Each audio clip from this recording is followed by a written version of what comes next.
안녕하세요. 오늘은 5월 26일 수요일입니다. 오늘은 잠언 14장 1절에서부터 19절까지를 본문으로 큐티 가이드를 시작하겠습니다. 먼저 오늘 이 본문을 통해 제가 묵상한 하나님은 정직한 자를 복 주시는 분입니다.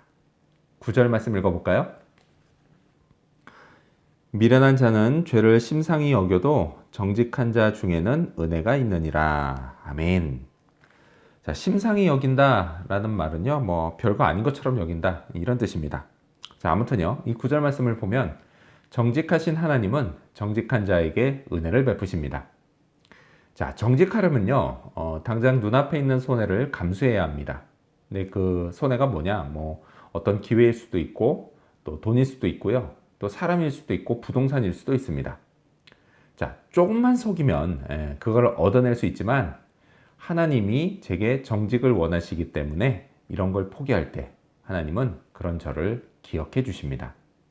자, 그리고요, 은혜를 베푸셔서 제 손해를 갚아 주십니다.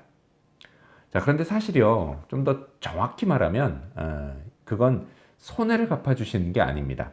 왜냐? 애초에 그게요, 제 것이 아니었기 때문입니다.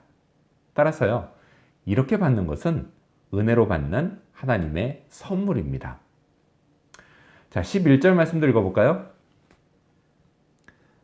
악한 자의 집은 망하겠고 정직한 자의 장막은 흥하리라. 아멘. 자, 또한 하나님은요, 정직한 자의 장막을 흥하게 하십니다. 자, 하나님이요, 당사자뿐 아니라 그의 가족에게까지 은혜를 베푸시는 겁니다. 자, 내가 정직해서 내 가족까지 복을 받으면요, 그건 정말 좋은 일입니다. 자, 대개요, 집안의 가장이 정직하면요, 자녀들도 정직합니다. 왜냐? 정직이라고 하는 성품은요, 어릴 적에 부모님을 보고 형성되는 경우가 많기 때문입니다. 자, 그런데 이 11절 잠언을 다시 보면요, 잠언은 악한 자의 집과 정직한 자의 장막을 비교합니다. 장막은 텐트예요. 자, 아무래도요, 장막, 텐트보다는 집이 더 비싸고 좋지 않을까요? 자, 하지만요, 악한 자의 집, 곧 거짓으로 얻은 집은, 좋은 집은 결국 망하게 됩니다. 하지만 반대로, 비록 가난하더라도 정직한 자의 장막은 하나님이 복을 주십니다. 자, 이런 것만 봐도요, 제가 정직하게 살아야 할 이유는 충분합니다. 자, 그렇다면 계속해서 오늘 이 본문을 통해 제가 발견한 인간의 모습, 어떤 게 있을까요? 오늘은 잘못된 길로 들어서는 사람들을 볼 수 있습니다. 12절 말씀을 읽겠습니다. 어떤 길은 사람이 보기에 바르나 필경은 사망의 길이니라. 아멘. 자, 이 구절은요, 사람이 하나님의 인도하심을 따라야 하는 이유, 그 이유를 말할 때 흔히 인용되는 구절입니다. 자, 불신자들은요, 나름 자기들의 믿음으로 인생길을 걸어갑니다. 자, 그 믿음은 뭐예요? 자기 자신을 믿거나 아니면 우상을 믿는 겁니다. 자, 그렇게 사는 게요, 바르게 사는 길이라고 믿습니다. 하지만요, 분명 그 길은 끝에 영원한 죽음이 기다리는 사망의 길입니다. 저를 그 길에서 돌이켜서요, 생명의 길로 걷게 하신 하나님께 정말 감사드립니다. 그리고요, 이 은혜를 보답하기 위해서 저는 생명이 닿은 날까지 사람들에게 하나님의 인도하심을 따르라고 말할 것입니다. 영원한 생명의 길로 사람들을 안내할 것입니다.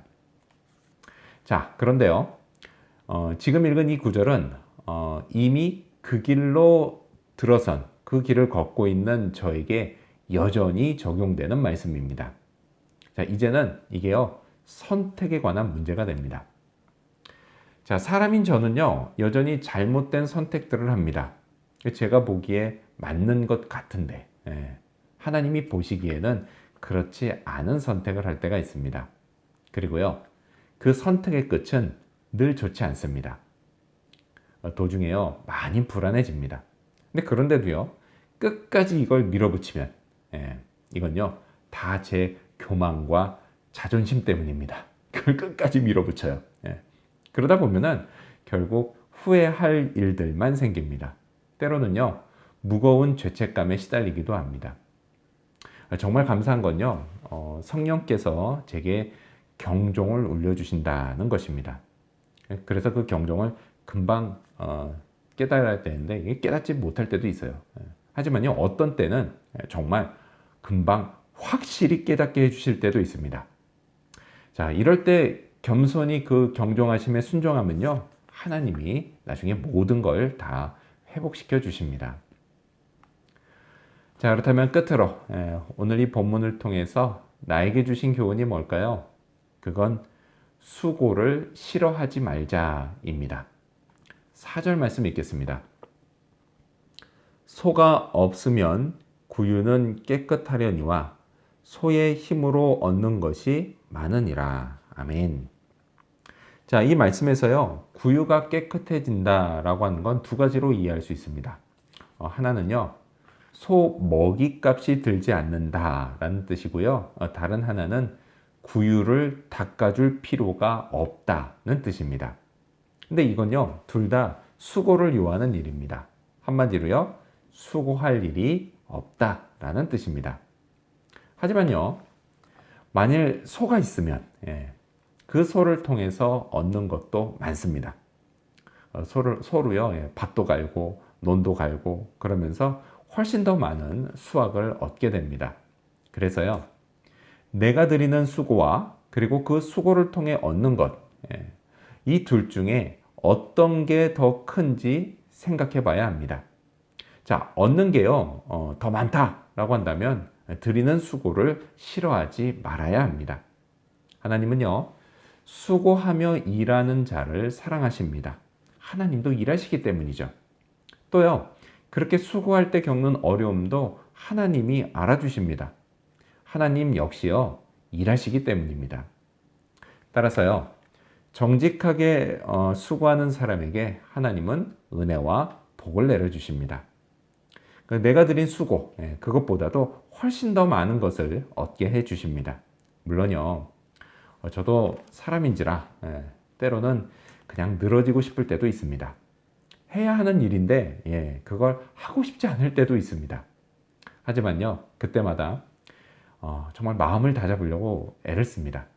그래서 그때 기도하죠. 성령께서 저를 일으켜 주시고 또 두뇌가 회전될 수 있고 또 몸이 움직일 수 있게 해달라고 기도합니다.